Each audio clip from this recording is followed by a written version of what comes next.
অবিলম্বে বন্ধ করুন এই খাবার। হ্যাঁ, হৃদরোগের প্রধান কারণ এই তেল। ভারতের তেল বাজারে বর্তমানে বিদেশি তেলের আধিক্য দেখা যাচ্ছে। বিশেষ করে মালয়েশিয়ার পমোলিন তেল এখন ভারতের বাজারে ব্যাপকভাবে পাওয়া যাচ্ছে।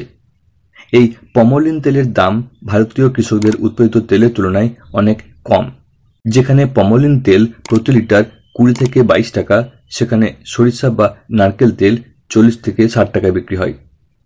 কৃষকরা উৎপাদিত তেলের ন্যায্য মূল্য না পাওয়ায় পমোলিন তেলের বিপুল পরিমাণ আমদানি বেড়ে গেছে, যা স্বাস্থ্য হানিকারক বলে বিবেচিত। অবশ্যই এই পমোলিন তেলের খারাপ প্রভাব রয়েছে।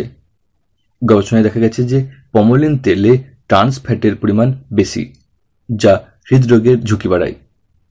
নিয়মিত এই তেল খেলে হার্ট অ্যাটাক, ব্রেন স্ট্রোক এবং উচ্চ রক্তচাপের সমস্যা হতে পারে। সুতরাং যে সমস্ত পরিবারের লোকেরা রিফাইন্ড তেল ব্যবহার করছেন তাদের মধ্যে হৃদরোগের সমস্যা দেখা দিচ্ছে। পমোলিন তেল স্বাস্থ্যকর তেলগুলোর সাথে মেশানো হয় এবং তা আমাদের কাছে বিক্রি হয়। কিন্তু প্রশ্ন হচ্ছে, কি খাবেন? উত্তর হলো শুদ্ধ তেল, সরিষা, মুঠোফল বা নারকেল তেল। শুদ্ধ তেলে প্রোটিন এবং অন্যান্য পুষ্টি উপাদান থাকে যা আমাদের স্বাস্থ্যের জন্য উপকারী। তবে মানুষ এই তেলগুলোর গন্ধ এবং চটচটে ভাবের জন্য অনীহা প্রকাশ করছে।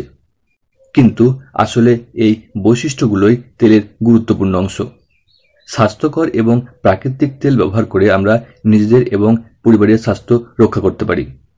স্বাস্থ্য সচেতনতা বাড়ানোর জন্য আমাদের সচেতন হতে হবে কোন তেল আমাদের খাদ্যে থাকা উচিত এবং কোন তেল পরিহার করা উচিত।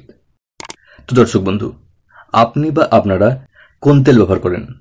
অবশ্যই লিখে জানান নিচের কমেন্ট বক্সে।